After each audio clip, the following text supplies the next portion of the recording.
Looks like we have a quorum. Are there additions to the agenda? Anyone would like to make additions or corrections? If not, we'll move on to a staff report. Mr. Walden, do you have a staff report for us? I think the mayor has something tonight. Mayor? Well, I just wanted to bring to everybody's attention some neighborhood open houses and public hearings on our consolidated, the Home Consortium Consolidated Plan, and those will be Tuesday, Wednesday, and Thursday of this week, all from 9 to 7. Tuesday at the Prairie School Gym, Wednesday at the Anita Purvis Nature Center, and Thursday at the King's School Library. And the public hearing for the not-for-profit agencies and organizations, Tuesday, October 19th, here in the council chambers from 10 a.m. to 6 p.m. Other things you'd like to announce? Nope. Okay. If not, we'll move on to approval of the minutes of the previous meeting. I'll entertain a motion. Second. We have a motion and a second. Is there any discussion? Ms. Wyman. Just have one correction to make, and that's at the bottom of page, bottom of page 1, under minutes of the previous meeting. The second sentence, or third sentence says, Ms. Wyman requested to amend the September 13, 2004 minutes on page 3, fifth paragraph, last sentence, to add Ms. Chenoweth abstained due to a conflict of interest, and it should say perceived conflict of interest. So I would ask that correction be included there. Thank you. Is that a friendly amendment to the motioner? Did you accept it as a friendly amendment? Yes. Okay, so we have a motion on the table to approve the minutes with the addition of perceived. And Mr. Otto. I'll confess I'm confused. The minutes in front of us say September 13th under Committee of the Whole, but then there's a reference internally to amending the minutes of September 13th. Then there's a reference internally to amending the minutes of September 13th. These are actually the September 27 minutes. Is that right? Yes, thank you. Okay. So the minutes before us are September 27th. So that would be a technical change in the minutes, and then at the bottom, September 13th would remain. Any other corrections to the minutes? If not, all those in favor signify by saying aye. Aye. All those opposed? That carries. Next, we have public input. For those of you who would like to speak before the Committee of the Whole this evening, there are these golden sheets at the back of the room, and all you need to do is fill out the information and give it to the clerk, and she will pass it to me, and we're on a first-come, first-served basis. First, we'll hear from Ellen Siffin of 711 West Iowa Street on the topic of parking lots in residential neighborhoods. Ellen?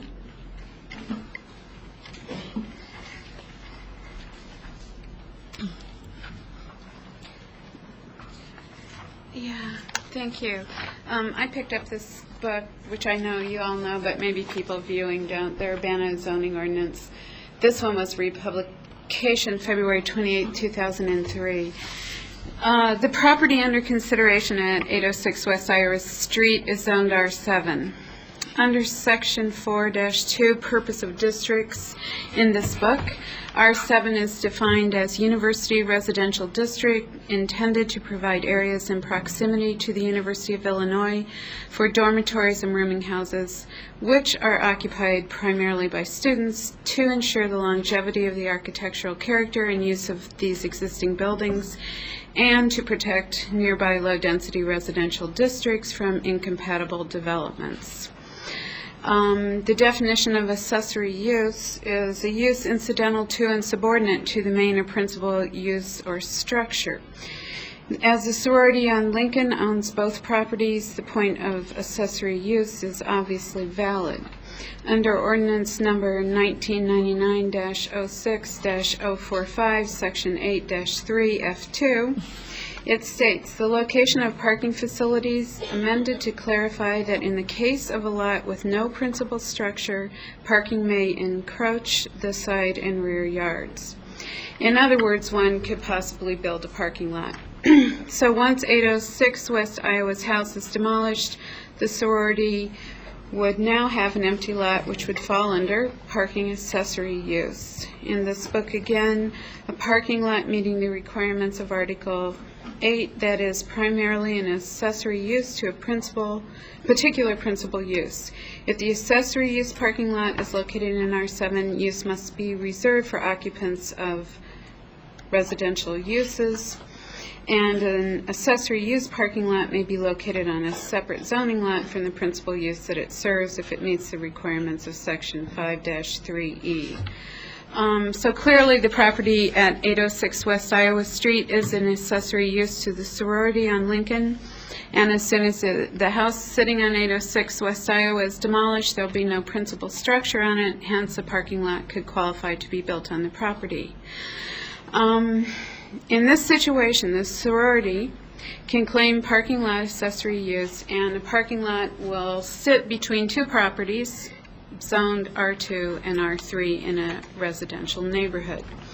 My question is, I'm interested to know on what legal basis the city staff and city officials let Urbana's zoning designation R7 be completely violated in intention, even if the letter of the law, so to speak, along with some fancy footwork which connects a few of Urbana's zoning ordinances together, allows for a parking lot in a residential area.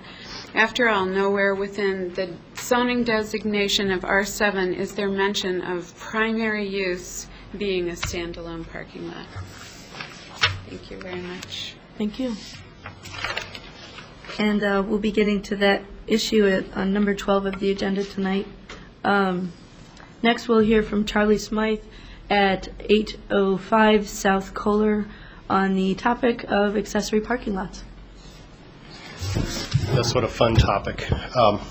As a member of this body from 1989 to 1993, I was one of those who pushed for and helped vote in changes to the zoning along Lincoln Avenue as part of the mixed office residential work that was done at that time.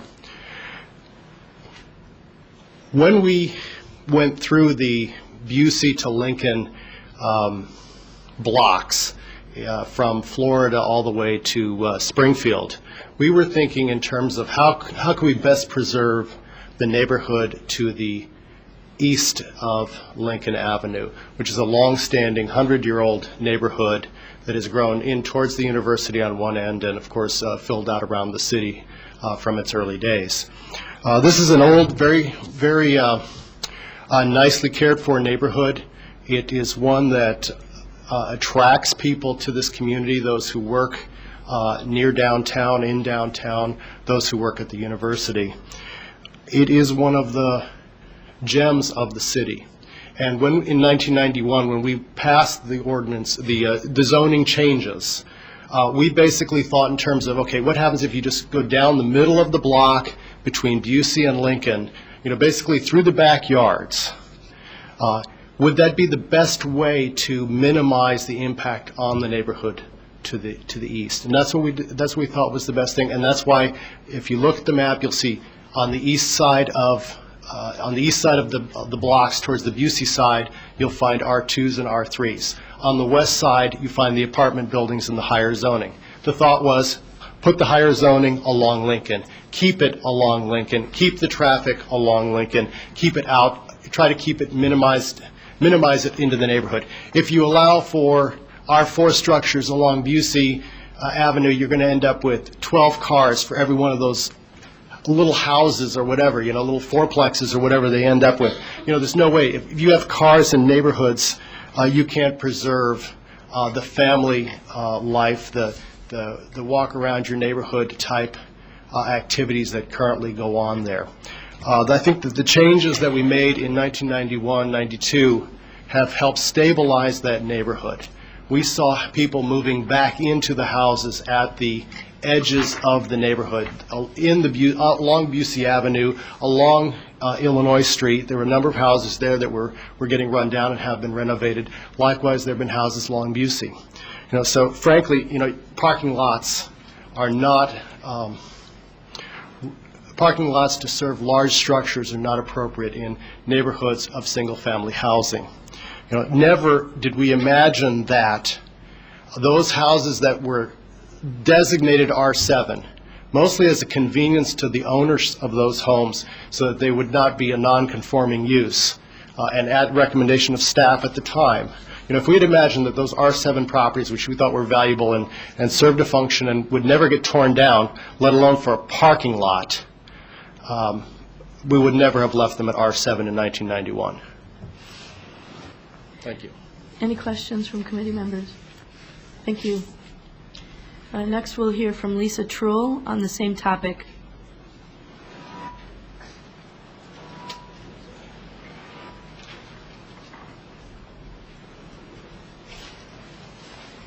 I'd like to take this opportunity to read a letter from a neighbor whose house is on the corner of Iowa and Busey, because she could not be here tonight. Her name is Debbie Grice, and she lives at 1002 South Busey Avenue. Thank you for the opportunity to express my views in this forum. Bedtime for a nursing infant prevents me from attending in person, and I appreciate the chance to send my contribution in writing. For the past week or so, I've been following the WUNA listserv discussions of the demolition of 806 West Iowa with great concern. I live at the corner of West Iowa and South Busey, and essentially 2 properties away from the lot on the other side of the street. As a lover of old houses, I can't help but view the destruction of a house with sadness and anger. I tend to forget the inherent value of historic places is not self-evident throughout the community. Despite this, I understand that the property owners have the right to use their lots as they see fit in accordance with the law. The other issue is the construction of the parking lot, which concerns me even more. One only has to go 2 houses from the intersection of Iowa and Busey to find 7 children under the age of 10. 3 of these, ages 5, 2, and 4 months, are my own. Next spring, there will be 3 of the 7 children will turn 1 and will be walking. These children are all friends and must cross the street to play together. Go a bit further down the block, and you'll find 4 or more elementary-age kids, 2 expectant mothers. So the addition of an Iowa Street lot and the outlet of 2 parking lots, old and new, and the resultant increase in traffic on my street is thoroughly undesirable.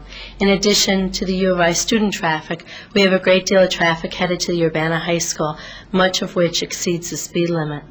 If the city wishes to keep the family-friendly atmosphere of our neighborhood, then we must protect the spaces in which families live and move.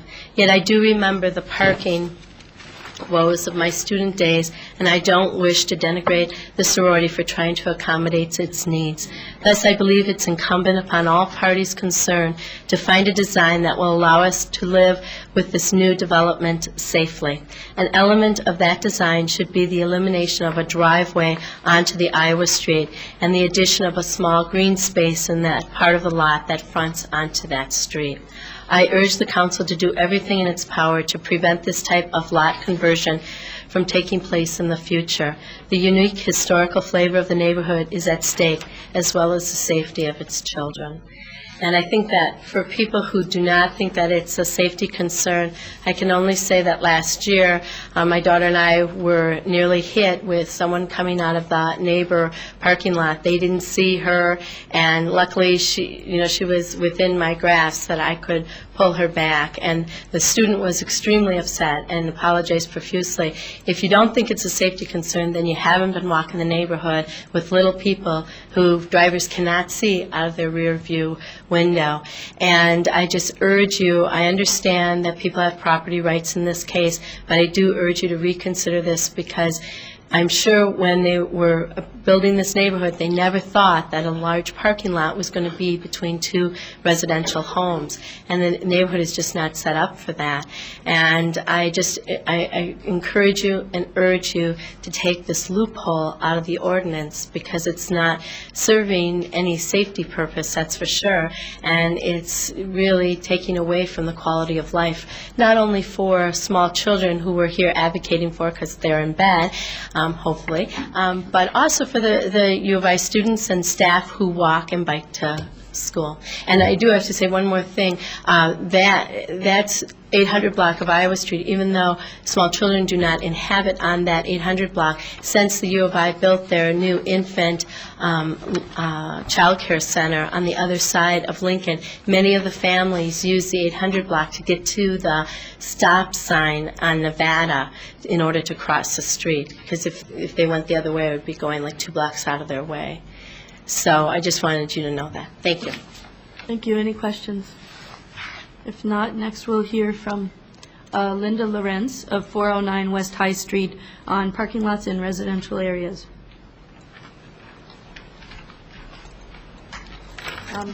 I've come and spoken many times about things that I'm opposed to in our neighborhood. I certainly endorse the previous speakers and hope that something can be worked out, like not having the traffic come out on the street. But it occurs to me, having come down here a number of times to say I don't want something you're going to do, that I'm saddened and puzzled that my mayor, our council, people that have been appointed and work in various ordinance and zoning and are not proactive in stopping some of this, in valuing our neighborhood where it is, the fact that we live there to have our kids attend Leo School so that I can ride. When I bought my house, I didn't even own a car. I still ride my bike to work every day and every place that I go. And that's why I live in that neighborhood. And somehow we have to come down here and plead for something that seems so obvious to all of us. And I don't feel like any of you are helping us in any way. I just feel like we come down here and badger you all and say, why is this happening? Why is this happening? And why aren't we seeing what other Big Ten schools are doing, what other towns with a big university are doing to protect a section in the neighborhood like we have, instead of waiting till it's too late and finding out that a house is being torn down and a parking lot is going in a residential area full of a bunch of little kids. I don't understand that. I wish that we would set a fine example and do something positive with our neighborhood, and instead of letting it go down and down and down. I can't believe there's a huge parking lot on Green Street where the church tore down 4 houses, and it just never seems to stop. I would like your help in protecting it and being proactive in stopping this. Thank you. Any questions? Thank you. Next, we'll hear from Georgia Morgan of 804 West Nevada on parking lots in residential blocks.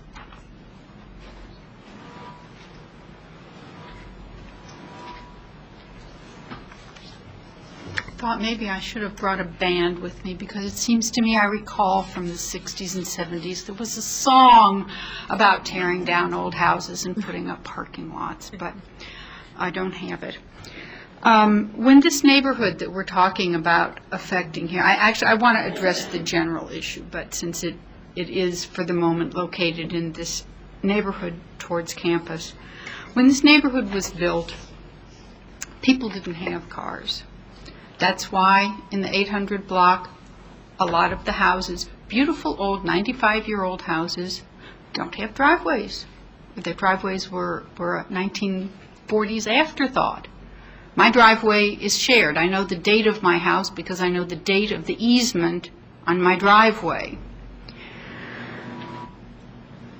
The general issue of tearing down houses and putting up parking lots, one thing that people haven't mentioned, besides the unfortunate fact that it doesn't preserve the beautiful architecture in these houses, exterior and interior, and that parking lots are in general eyesores, is that it lowers the property values. And of course what happens when you lower the property values is you lower the tax revenues. Not only does it lower the property value of the property where there once was a house assessed at $150,000, $200,000, $250,000, but it lowers the property values of the houses next door and across the street. Because who wants to buy a house whose view is a parking lot, where there are going to be people coming and going at various hours, most likely oblivious to the fact that there are actually people living in the neighborhood who might sleep when it's dark out and things like that. In addition, of course, all the arguments that were made last year when we came to talk about a particular parking lot, they're as valid today as they were then, that parking lots are not good for trees, parking lots, collect the runoff and funnel it into a sewer rather than letting it go into the ground where the trees can get at it. So those are general issues that I think should be kept in mind when this issue is considered. Thank you. Any questions from committee members? If not, Curtis, would you like to speak now or at the time of? Okay, go ahead. Curtis Pettijohn, 907 South Orchard, on the same topic. Obviously, you've heard me talk about housing issues in the neighborhood before, and I am always in support of trying to keep those structures that are there in place. I, too, am always concerned about the tax base here, and every building that comes down for a parking lot is either going to be reduced in tax dollars that will come to us as a city, or will disappear completely, as they do when churches do it, as the Presbyterian Church has done on Green Street. And I hark back to that because my estimate is they have cleared at least 2 blocks of houses for parking. And if they're going to ask for the street next, believe me, I will be here to talk about that also. The sorority that is wanting to tear this house down for parking is beautiful. I've looked at that house and the way they keep it, and it's obvious that they're very proud of the house that they have. And my sense is that they're proud of the neighborhood that the house is in also. And it always confuses me when people like their building but feel it's okay to tear the buildings down around it. Whether it's for aesthetic purposes, as we're hearing with the library, or for more parking. If indeed historic housing is not important, then I would urge the sorority to tear its first floor out, put steel girders in to keep the house up, and start parking underneath their own building. And it would be an interesting thing to see if they would give up their living room for that. Please do whatever we can to stop the houses being torn down and to deal with the issue that's before us right now of accessory parking. Bring it under control, please. Thanks. Any questions? If not, thank you. Curtis? Any other, is there anyone else here who would like to speak before the committee this evening? Okay. Yeah, Can I give you something that I didn't have time for, just to pass around? yeah, if you could just hand it to the clerk, then we'll pass it around. Thanks. And next we have announcements or input from members of the committee.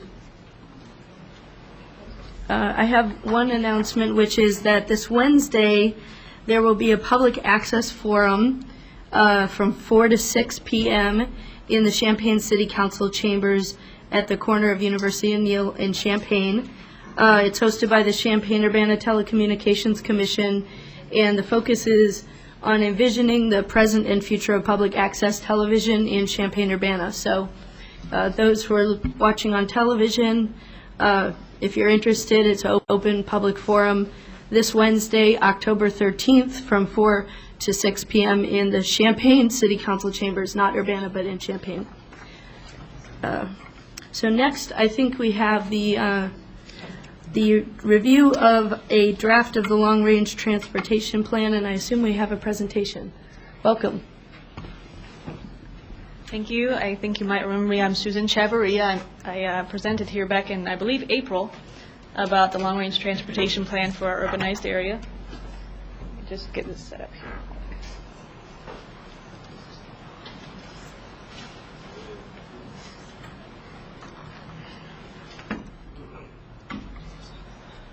¿Dónde está? Down? As well. Can you read some?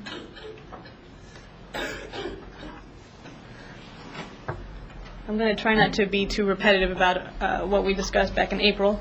I did want to just go ahead and say that we have the LRTP as a financially constrained plan, just to remind you, and it details how the local area transportation system should evolve over the next 20 years, and it must be updated every 5 years by the local area MPO, the Metropolitan Planning Organization, which is the Champaign County Regional Planning Commission, according to federal regulation. We have 11 different chapters in this draft plan. I believe that you have it in front of you here. I'm not going to go through each chapter, but there are some highlights that I want to give to you all tonight. Determining our future conditions for the next 25 years or so, we wanted to provide a set of alternatives that range from minimal change to considerable change. We know there's a lot of different points of view out there, so we wanted to provide that in the scenarios that we reviewed.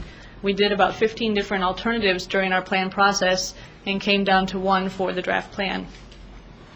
We want to include alternative transportation modes such as public transit, walking, and bicycling in the alternatives, and include different development patterns such as core development, fringe area development, and certain different densities. We also had to incorporate public comments, best planning practices, the transportation model output that we created, and also local knowledge to put our alternatives together and come to the best, what we believe to be the best solution for our future transportation system. This is what we came up with for the preferred alternative for 2025. I'm sorry I don't have a laser or something to work with, but if you look at the green and orange lines surrounding the urbanized area, we have what's called an enhanced arterial fringe road system. This is just a set of roadways that allow traffic to bypass the core of the community so that we can increase mobility within the community and also allow traffic to go around the community when there is a need, so just to try to lower the amount of traffic that's in our roadways. In the center of the University District, we have some purple lines that refer to a high-capacity transit system that just is going to help with the congestion problems that the public transit system has and also hopefully get some more cars off the roadways out of the University District. The gray kind of fingers running out from there to different parts of the community is an express bus service. This would hopefully let our residents take a quicker route between the core of the community, the University District, and the downtown areas out to the fringe of the community. And we have a couple of different study areas. You'll see some gray striped areas up on the northeast corner of Urbana and also along Curtis Road between First and Race Street. Those are study areas that we are working on for the enhanced arterial fringe road system to make sure we have the best alignment we possibly can for those areas. The northeast corner is a part of our Illinois 130 High Crossroads corridor study area. So once that study is completed, we'll have a better idea of how that might work out in that area. And the red areas, you'll see Lincoln Avenue extended to Olympian Drive, possible completion of a diamond interchange at University Avenue, Urbana, the extension of Florida Avenue east to High Cross Road, and the extension of Windsor Road between Philo Road and Illinois 130.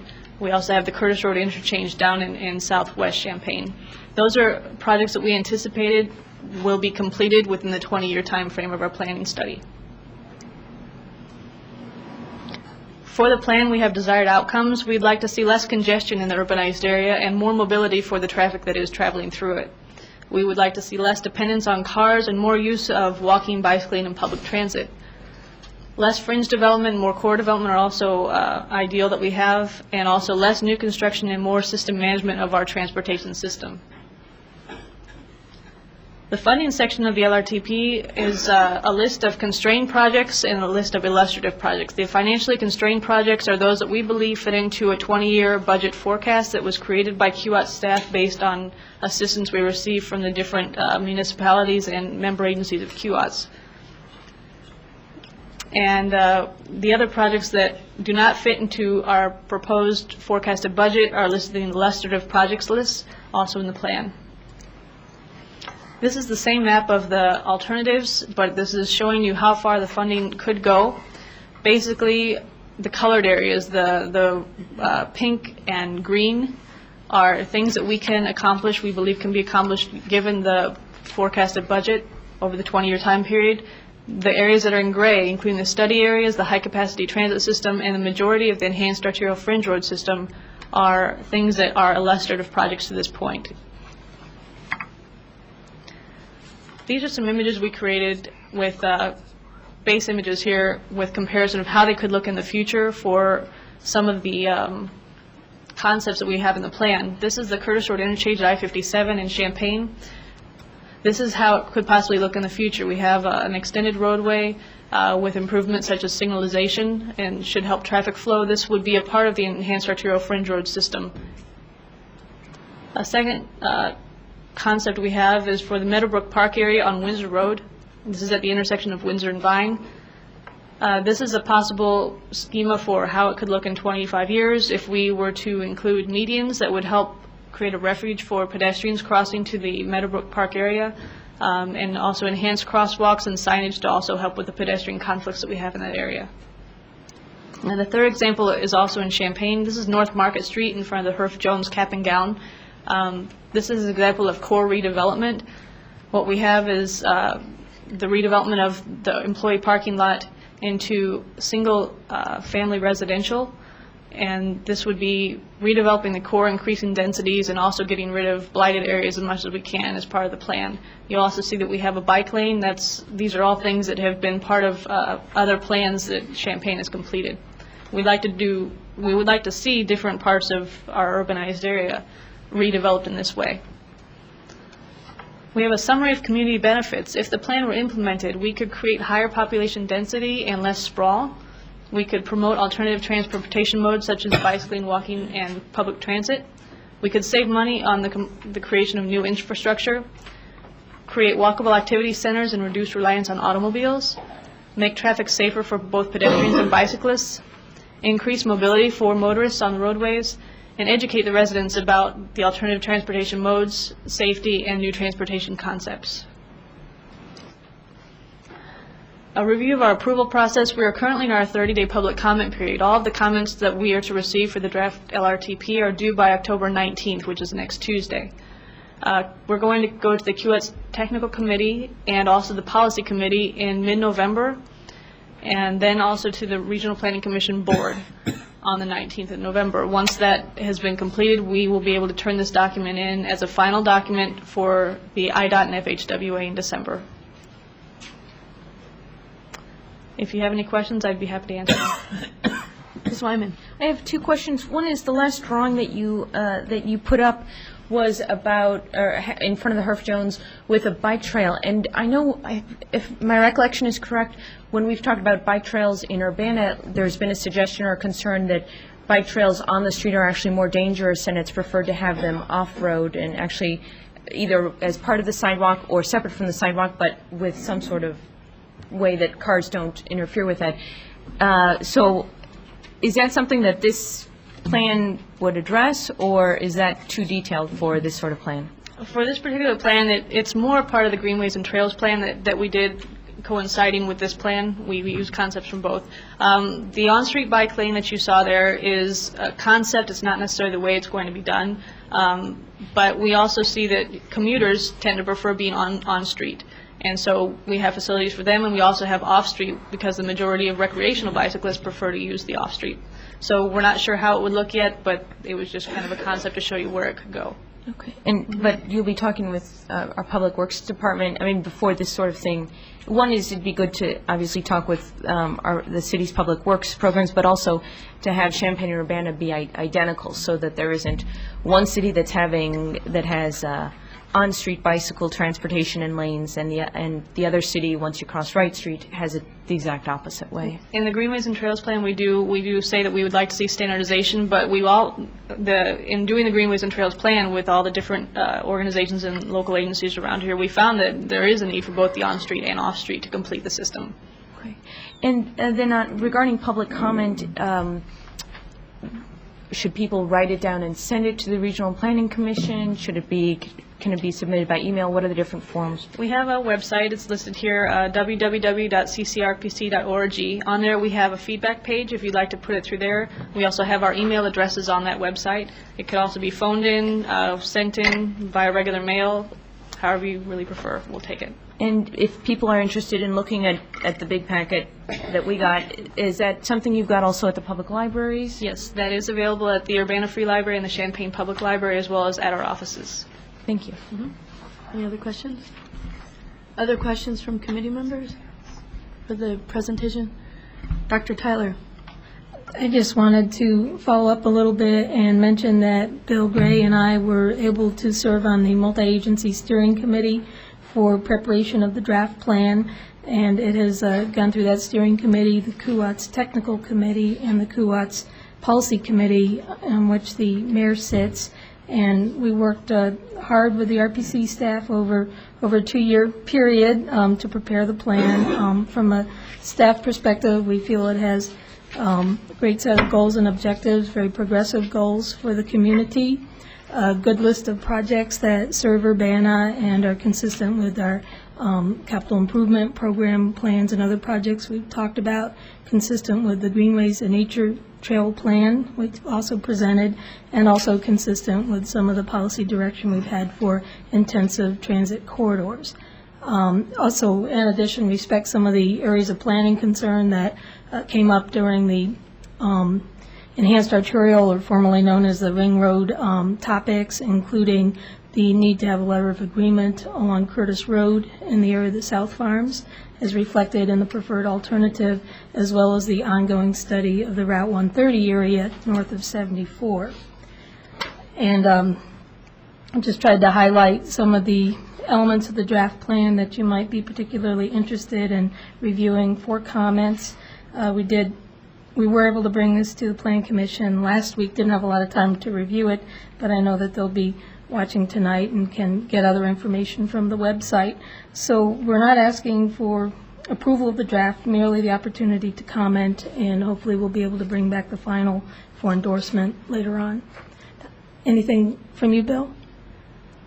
No? Mr. Gray, did you have some comments you wanted to add?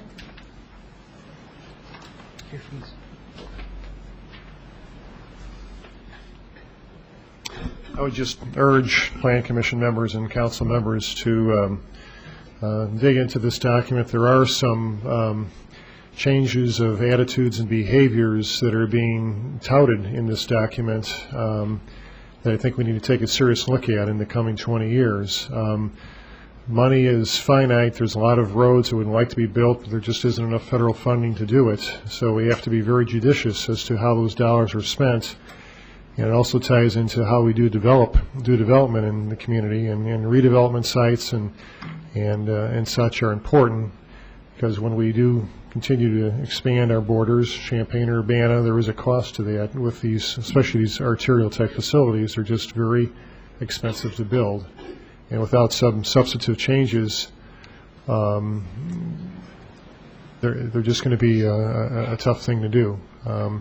There's been a variety of ideas through the years that have come out, and some communities, for example, shift more of the burden to build arterial roads to developers that develop next to them. We don't do that. Champaign doesn't do that, for example. But there are different ideas that maybe we need to look at in the next 10, 20 years here as to how we get things done. But just to keep in mind that we do have a couple federally funded projects in Urbana coming up the next 5, 10 years or so. Fievel Road being one, and Windsor Road in 08, 09 or thereabouts time frame, but that doesn't get us much beyond just those two projects as far as other projects that are needed. So I think we need to take a serious look at other transit and other enhancements too, as far as how we can move people within the community. So that's my 2 cents worth. So there's a lot of good information, and just a plug for Susan and Rita, and of course John Dimmitt's in the audience here too. The CUAT staff has just done an outstanding job in putting this document together.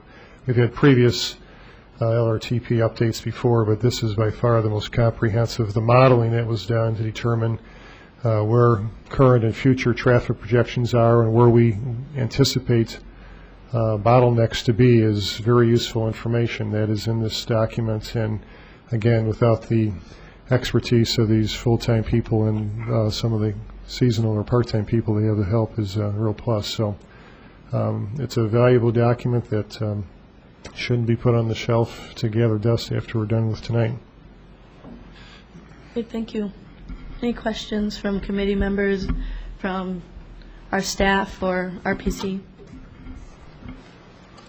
If not, I have a few questions. One is to follow up on Ms. Wyman's comment on page, I guess it's section 5, page 1, and I hear this again and again, the issue of, let's see, section 5, bookmarked the wrong one here. The issue of currently bicycle routes are not maintained in our urbanized area due to legislation that places liability on local governments. I know Mr. Gray and I have spoken of this. The document, and I didn't get through every single page, but I did look through quite a bit of it, talks a lot about bicycles, talks a lot about pedestrians. Of course, that's always the least expensive way of moving people around, and also in terms of quality of life, the most conservative.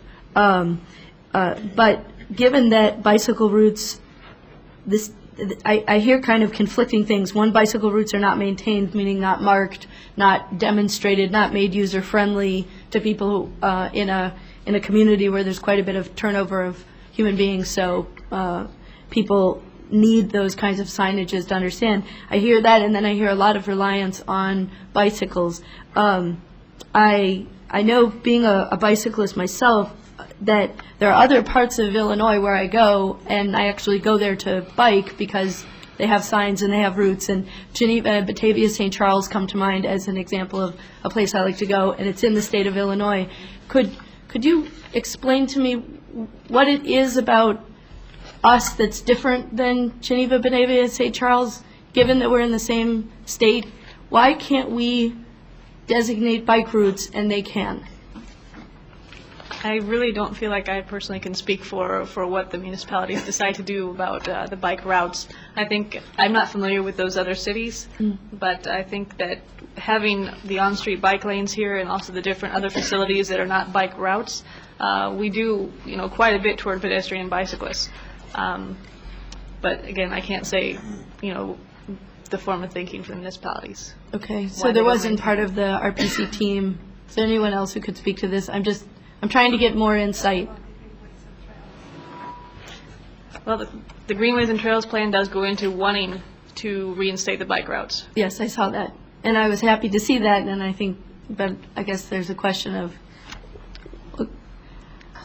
I'm confused, I just don't get it. I have bronchitis. Oh, okay. But the second step for this project is to start implementing new ideas, because we did the Greenways and Trails plan along with this one. Then the idea is after December, beginning in January, we are going to start doing implementation of both of the plans. We hopefully at that time will have a committee to work in more detail in implementation of bike routes, bike trails, and all the elements of the Greenways and Trails and the long-range transportation plan.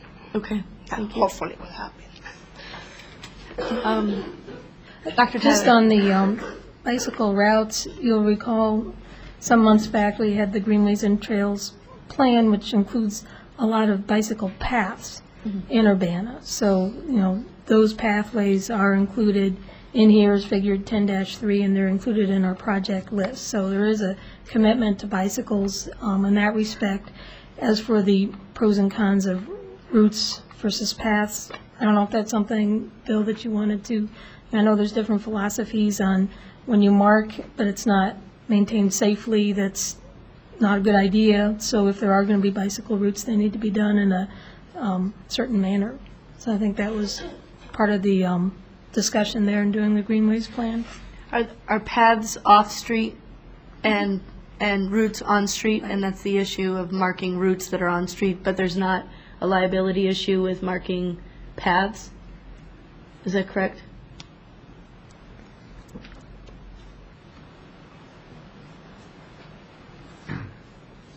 There's liabilities in either locations, so I'm not familiar with the bike route system that may have been here, many years ago. I guess there was more routes so noted, but as far as on-street striping or that sort of thing, we've looked at that to some minor degree, but haven't done anything as far as implementing is concerned, as far as the routes are concerned.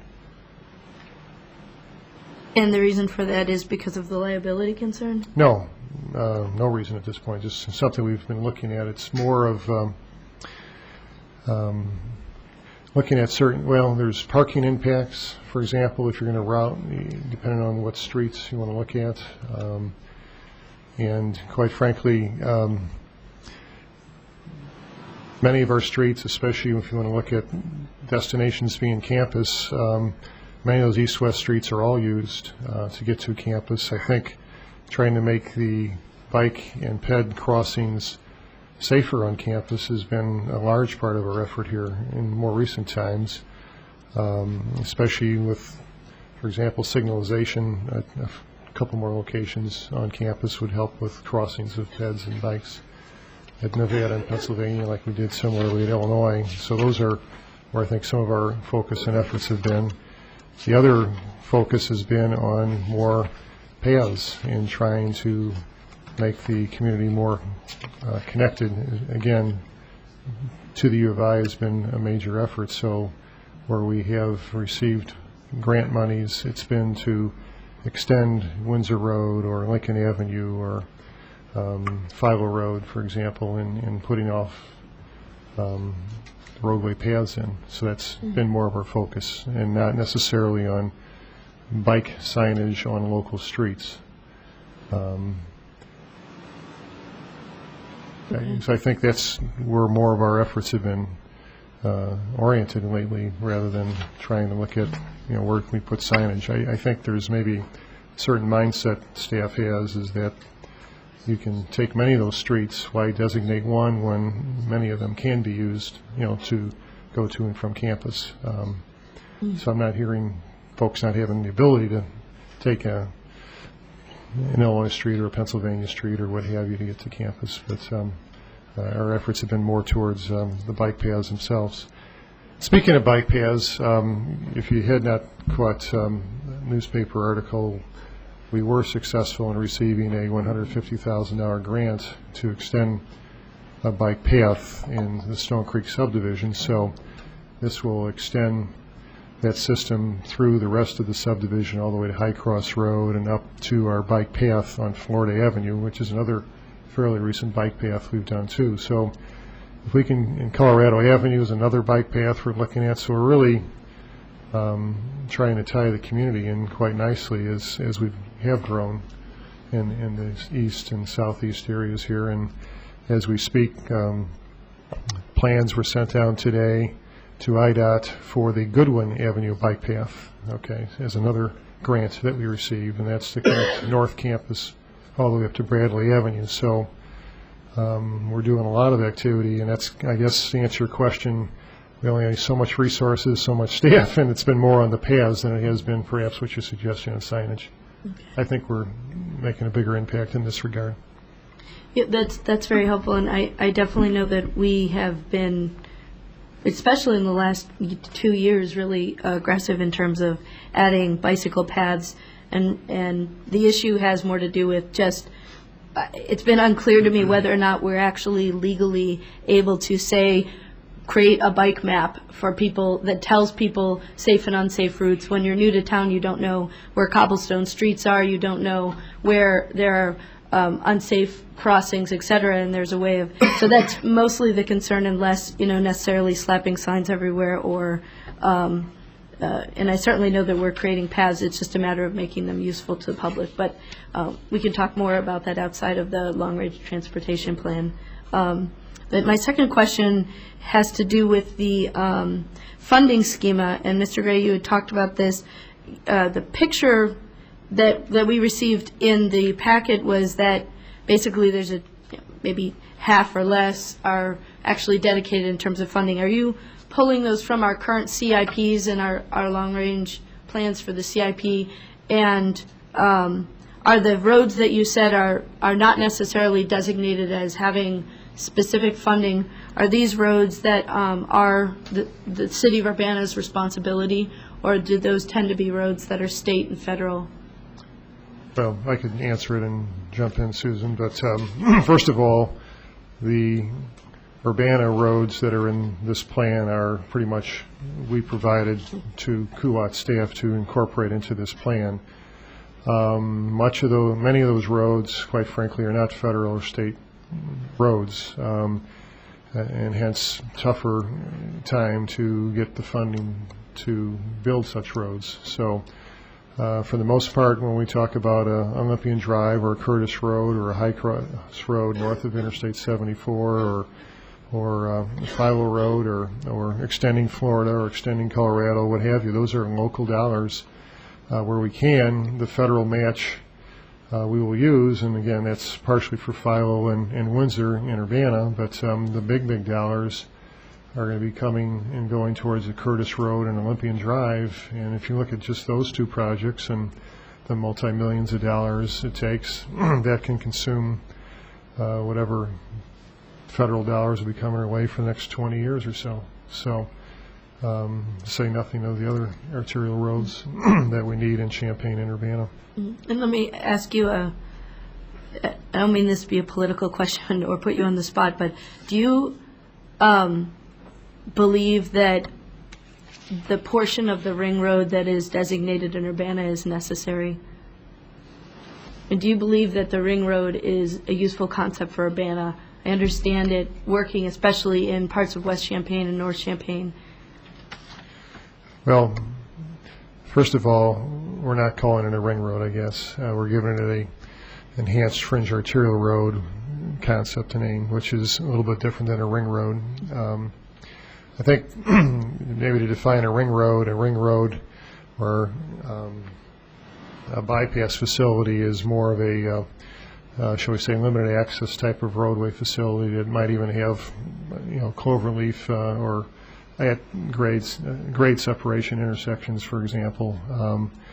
I think what I am comfortable with, to answer your question, is that where we show High Cross Road or Curtis Road, I see those as being an arterial type of designated street. In other words, that's a road classification that's going to take you from one end of the community to the other end of the community. I'm not saying that that's going to be a 4-lane divided highway at all, but I think it's important that we designate it properly so that we can do things such as preserve right-of-way that may be necessary in the future, control access so that its roadway facility will be safe and it will be able to have the proper speeds for a facility to go from one end of the community to the other. I don't think you don't want to get on an arterial road and have to go 25 or 30 miles an hour on it. You'd like to go at a little bit higher speed, typically 35 or 40 miles an hour. In some cases, depending where you're located, maybe even 45 miles an hour. So there are certain things that you want to do in planning purposes for these roads, especially where they're in undeveloped areas. So I see there is a need for us to complete the studies in these two areas, one with the university and the second with the corridor study we're doing with the folks that live from Fort Harris Road south to Old Church Road, and there's issues, land use issues and transportation planning issues that we need to put on the table so that we today can see what may be happening up there in 20 or 30 years from now. You need to do that. John Dimmitt likes to use this as an example, but if we were a little better planning, maybe the Windsor Road Interstate 57 interchange would have been an interchange, but can't deal with what happened in the past, but maybe had there been more foresight into what we're doing right now, it might have been more appropriate that was the interchange versus Curtis Road, for example. So similarly, if we think High Cross should have an interchange with 74, we really have to do that planning now so that if someone tomorrow slaps down a 200-acre subdivision in that area by Perkins Road and High Cross Road, we can at least have a response and dialogue. Without that discussion, we may lose that opportunity. Okay. That's helpful. Was that a yes. political answer response? Or? Well, it's helpful to know the difference between a ring road and an arterial, road where maybe there'd be more access in terms of what we're looking at, and the scale maybe makes more sense to Urbana than what we've talked about in the past. That's helpful. Okay. I have one final question. I think this is, well, I don't know who best could answer this.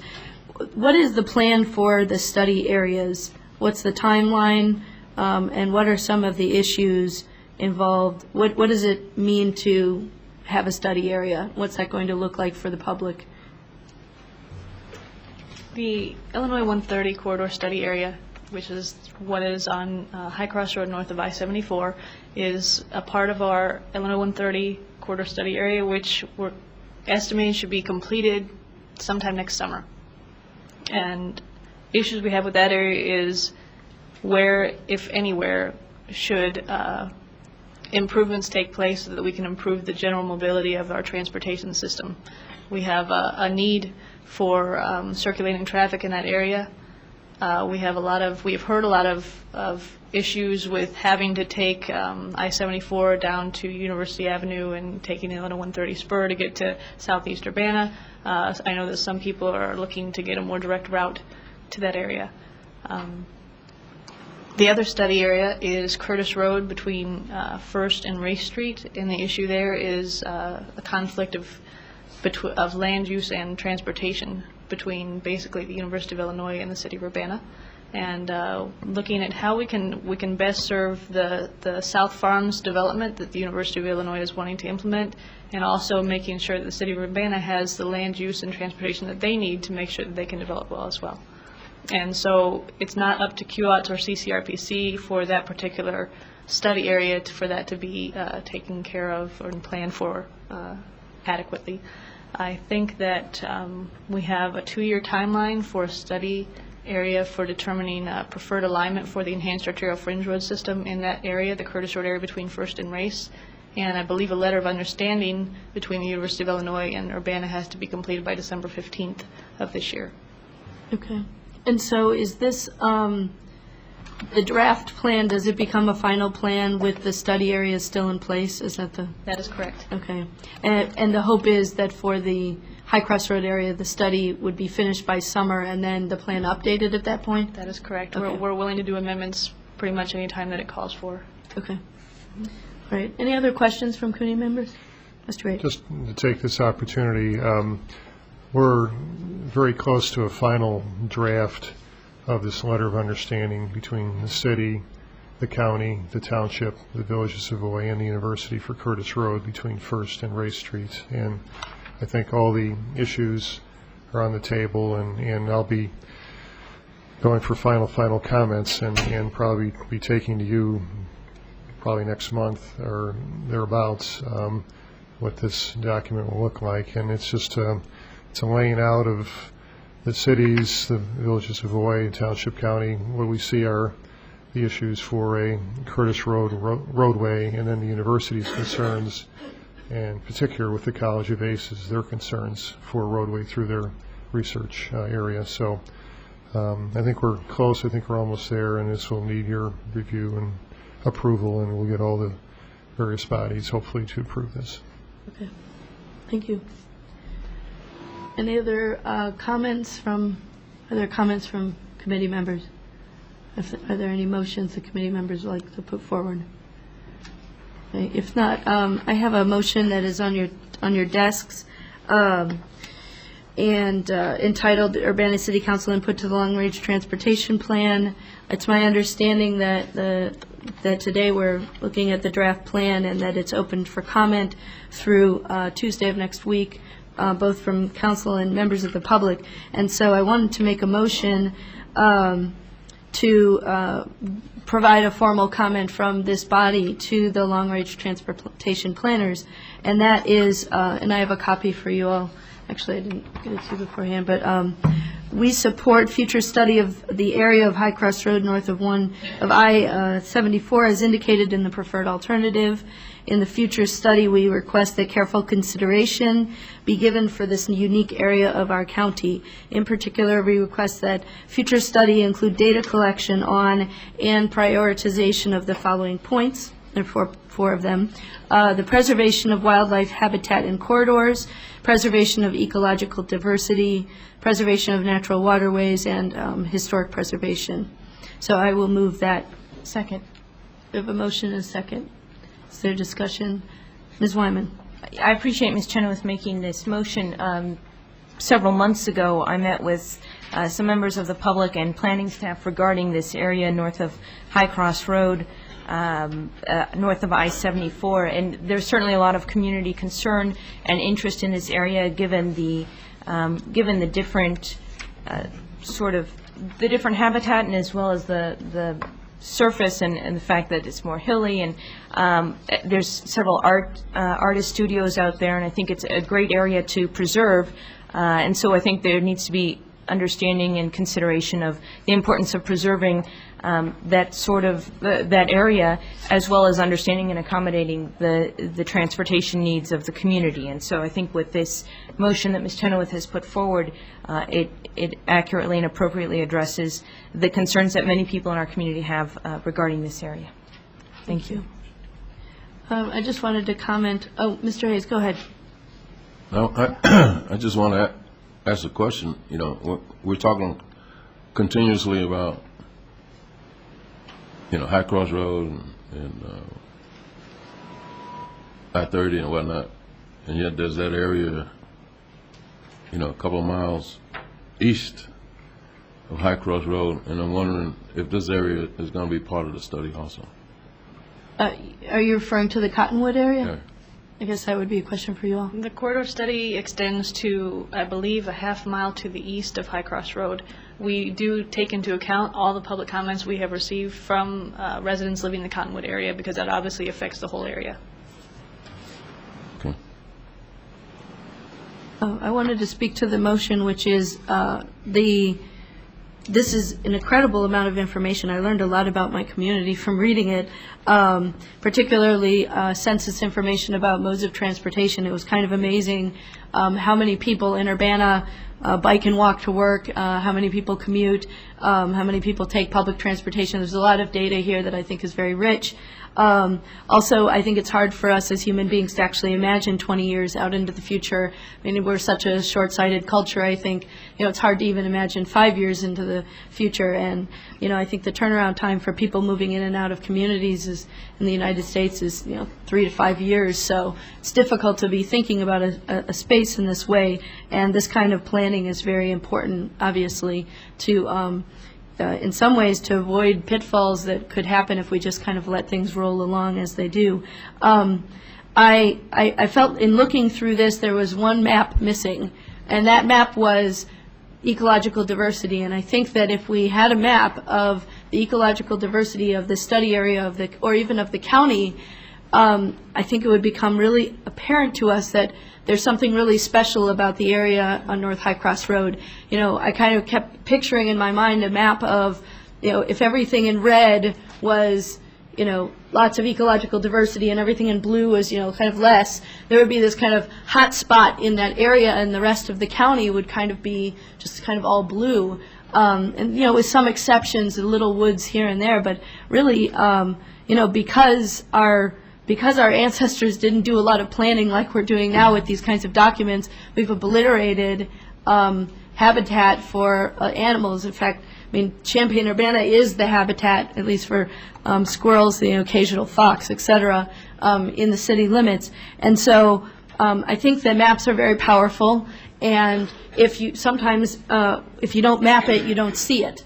And so I know the last time we spoke, I raised some of these issues, and we talked about how there wasn't really data on wildlife in that area, and I would urge you to look to see what data does exist, to actually do data collection on wildlife corridors and wildlife, you know, I'm sure the Sierra Club has been doing work on this, and to really be able to image and map out what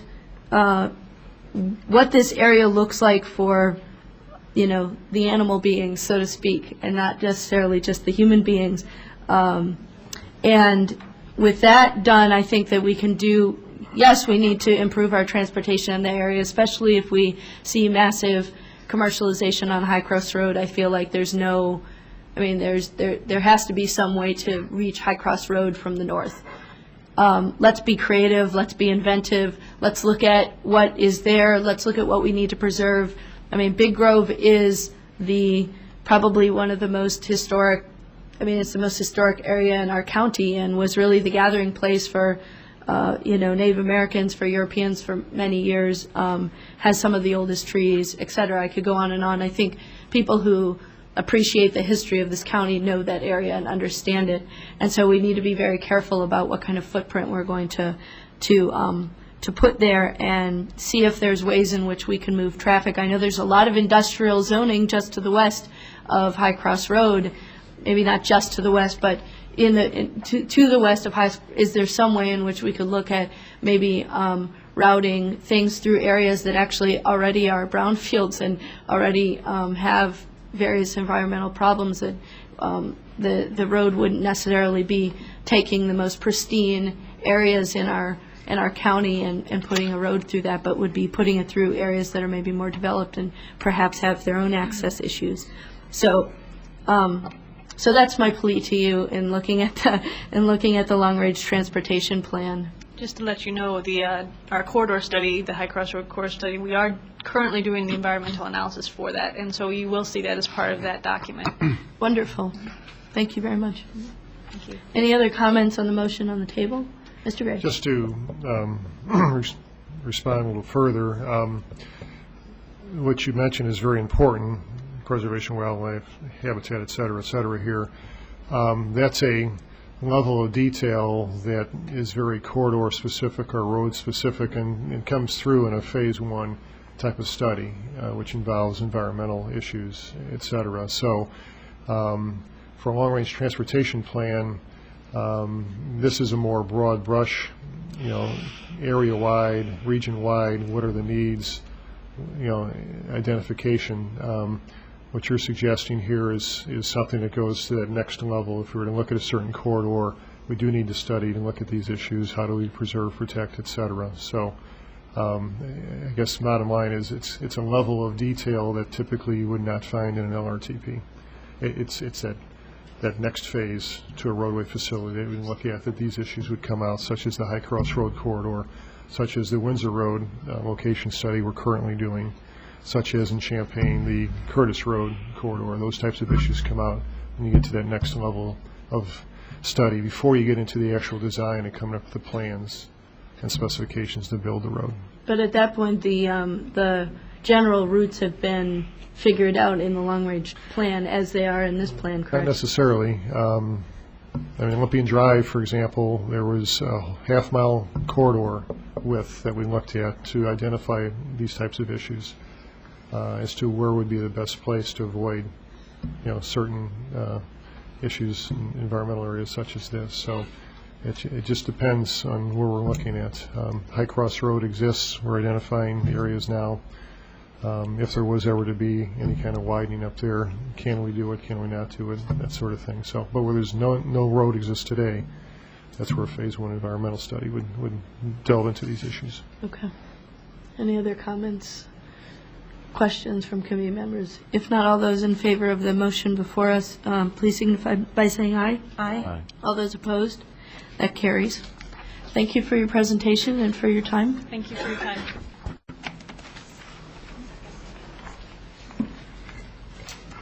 And next, we will move on to agenda item number 6, resolution number 2004-10-020R, resolution determining the amounts of money necessary to be raised by the tax levy for 2004. And we'll hear from Finance.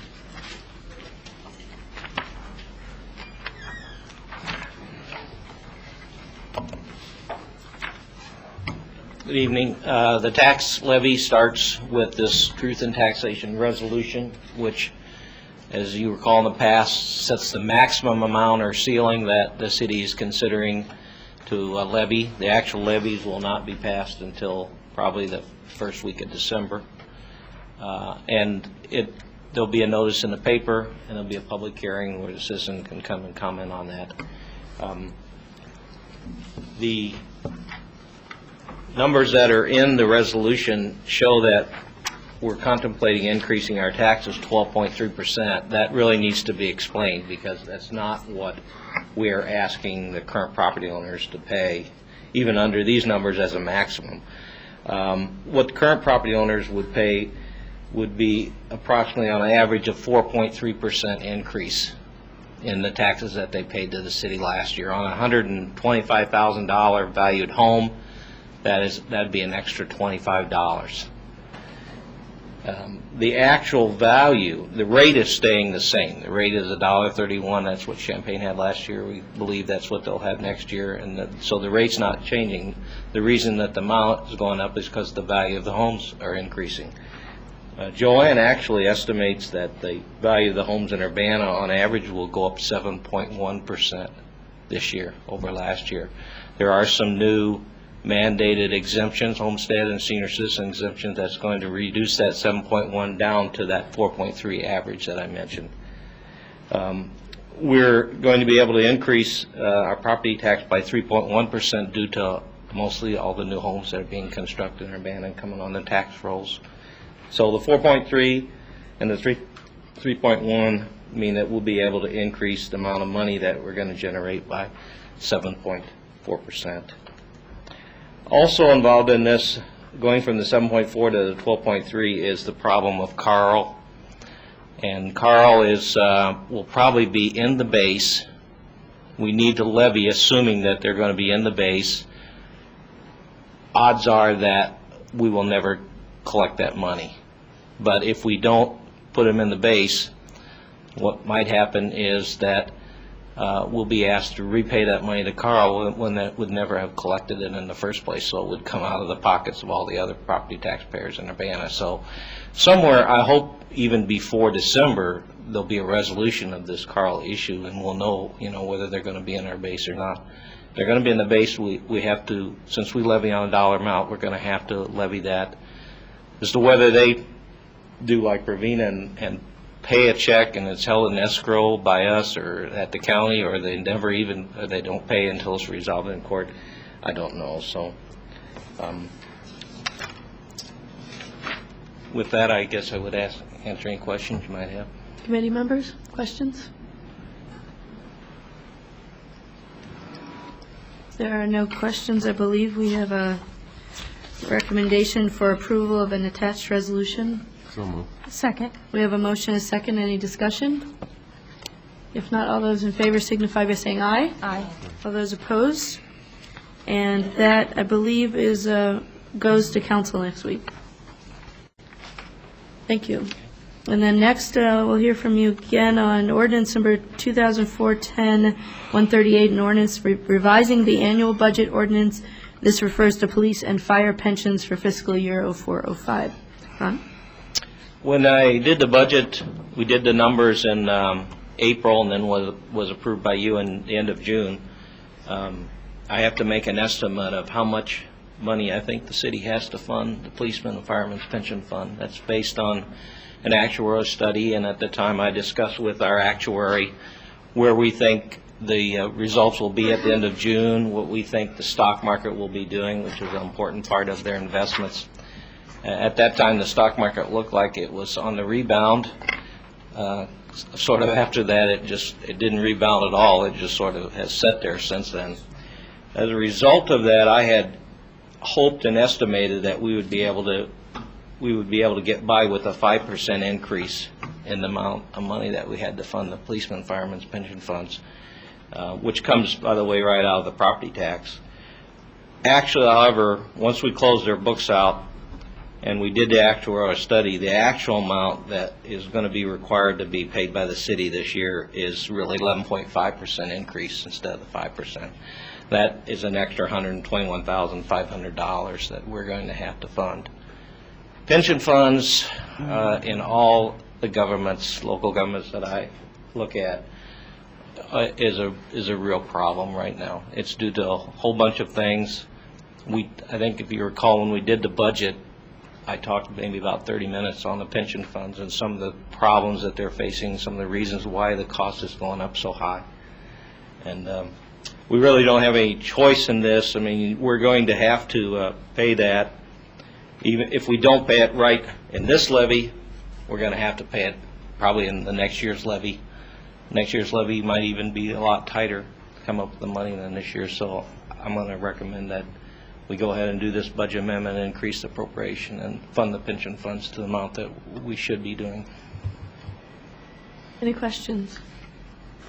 If not, a motion would be in order. Move we send this to council with a recommendation for approval. We have a motion and a second.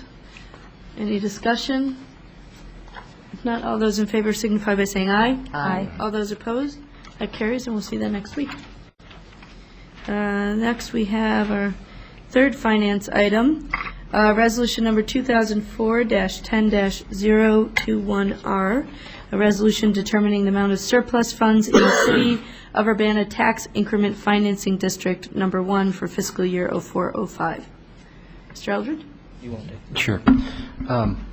One of the principal reasons that we went forward with TIF 1 was the ability to distribute back to participating tax districts some of the monies that would be collected. And if you recall, we all agreed, the Urbana Park District, School District, City of Urbana in particular, that this extending TIF 1 was really in our financial interest, not only of the city, but with the school district and the park district as well. So this is simply to implement what we have agreed upon. We just passed our TIF 1 plan, and so this would, pursuant to the laws and regulations that govern TIF districts, initiate the distribution of surplus funds. And so we will do this every year hereafter for the next 12 years. So these are the amounts that we've agreed upon, and we're struggling through the mechanics, but I think Ron's got that figured out at this point. But so we're recommending approval of this. Approval. Second. We have a motion and a second. Are there any questions or discussion? I have a quick question, which is, in looking through this, it's my understanding surplus is defined as what we don't have plans for. Is that correct? So it isn't what's in the fund, it's basically we have specific things that we've planned for, and above and beyond that is a surplus. Now, what happens when something comes up that we haven't planned for? Well, actually, we planned for the surplus too. If you'll note, the plan that we adopted also included a plan to distribute this money. So it was in the project section as well. Well, I think that any deviation from this would require the approval of the participating taxing districts with the Joint Review Board, as well as a letter of understanding that I entered with. I think I sent copies to all the council members regarding this. We've committed to make these distributions and to do the projects that are in the plan, and any changes to that would probably require concurrence with these other taxing districts. So that's not to say, however, that we couldn't make some changes within the projects that we're doing. I think that we could do that and do that through the Joint Review Board and not have a problem. I think we have a problem if we change the amount we're going to distribute as surplus. Okay, but within the... That's correct. Regardless of the amounts, the actual projects can change around. We have some flexibility in the projects, that's correct. Okay. We do that each year in the annual budget. Okay. Thank you. Any other questions? If not, all those in favor signify by saying aye. Aye. All those opposed? That carries. Thank you. Next, we're going to go to number 9, amendments to the Philo Road Business District Redevelopment Incentive Program Guidelines. Mr. Thank you, Richards. Mr. Chenoweth. Before you have a proposal to amend the redevelopment incentive program for the Philo Road Business District, and that is intended to accelerate development of buildings and sites in that business district. The program was initially instituted to accelerate development of current properties through loans and through grants. And the changes that we are making in the program right now, in addition to making the program available to sites themselves, particularly outlots, is that the loans will be available at 5.5 percentage points subsidy to both vacant and currently used buildings, and also the grant will be available to both those purposes as well as the development of the lots. And also the grant incentive is for up to 10% rather than the previous 5.5% that it was available to. Retail and entertainment purposes are automatically eligible for the grant purposes. And The funds will be available for the loan programs and grants on a first-come, first-served basis. The availability will be limited to the amount of funds on hand. Currently, we have $50,000 in the program left over from 2003. Those funds are encumbered for economic development projects. So we, yes, sir. No, I'm sorry. I was just going to make a motion if you're done. Mr. Otto. I move to approve the amended Philo Road Business District Redevelopment Incentive Program guidelines as distributed in the council meeting packets. Second. We have a motion and a second. Is there any discussion? Ms. Wyman? I just have a question. Is this something that needs to go to council, or is, no, this is the final Just vote? want to add, we're actually operating on some encumbered monies that we had budgeted the first time we did this in the previous fiscal year. And what we did at that time and we're doing now is simply approve the guidelines by motion of council. Okay. Thank you. I have a question along those lines, which is the, where's the funding coming from, or has that not been determined yet? If we have $50,000 of encumbered funds? Yeah, it's in the Economic Development Fund. It was encumbered last year. Oh, okay, encumbered for this purpose? Yeah. So there's not specific projects that it's encumbered for yet? No, it's just for this program. Oh, okay. So we're just changing the program that it's encumbered to address. Okay. And one other question, which is... And we have to use the Economic Development Fund for this, and it's important that we do this, but, you know, we don't have a TIF district or any other funding mechanism for that area, and so we elected, this council elected, was over a year ago, that we'll use the Economic Development Fund in a small way to address this issue. So we would have $50,000 for the next year unless we did a budget amendment? Correct. Okay. Any other questions? Another thing I'd like to disclose is that one of the other things that would happen here is if we do have a larger project in one of the big boxes. I mean, this is specific to address some of the smaller, as John had pointed out, some of the smaller projects that are possible and that would make a difference. If we do have something that would go into the Kmart building or another large box, we would have to address that separately. This will not cover that, obviously, and we would have to, it would be decision time for us if we wanted to try to assist in that, which I expect we probably would if for the right use. But this does not cover that. That would be a separate matter altogether. Okay. I had a final question, which was what's the relationship between this and kind of the overall process of revisioning the area, looking at whether or not big box is still appropriate for that area, whether or not we're going to look at different zoning classifications? I think what we're looking at doing is expanding the flexibility of the program to support the local business center that we have developing there. It's local businesses that serve the local citizenry rather than the big box development we've seen there in the past. And so we've made this program a little more flexible so that perhaps if we have multiple retail shops that could get a facelift because the owner of those retail shops who leases them out has the ability to do his whole frontage, then we have the ability to do that with the flexibility in this program.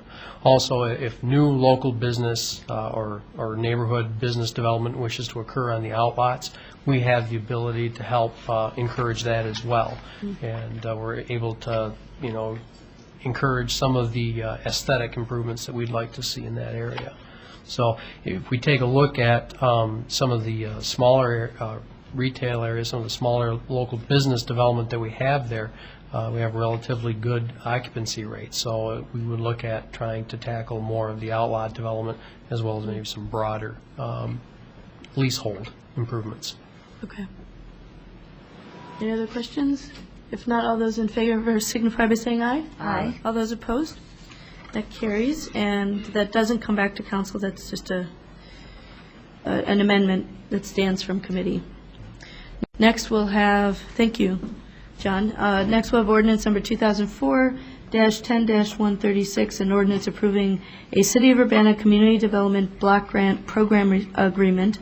This refers to Pravina Behavioral Health at the Mental Health Center project number 0405-6. Thank you. Mr. Gray? Our memo speaks to this as well as the next item. It's our two community development block grant subrecipient agreements. These were included in the annual action plan that was approved in May of this year. The one agreement with Provena provides $2,000 for flooring improvements to their group home in East Urbana. If I could speak to the second item. Go ahead. Homestead Corporation, that agreement provides $3,935 for roofing improvements to an affordable rental unit here in East Urbana. CDC has reviewed these agreements and forwarded a favorable recommendation, and staff recommends approval as well. Great. Any questions? Not a motion would be in order. I'd like to move in omnibus fashion items 10 and 11 to council with a recommendation for approval. Second. We have a motion and a second. Is there any discussion? If not, all those in favor signify by saying aye. Aye. All those opposed? That carries, and we'll see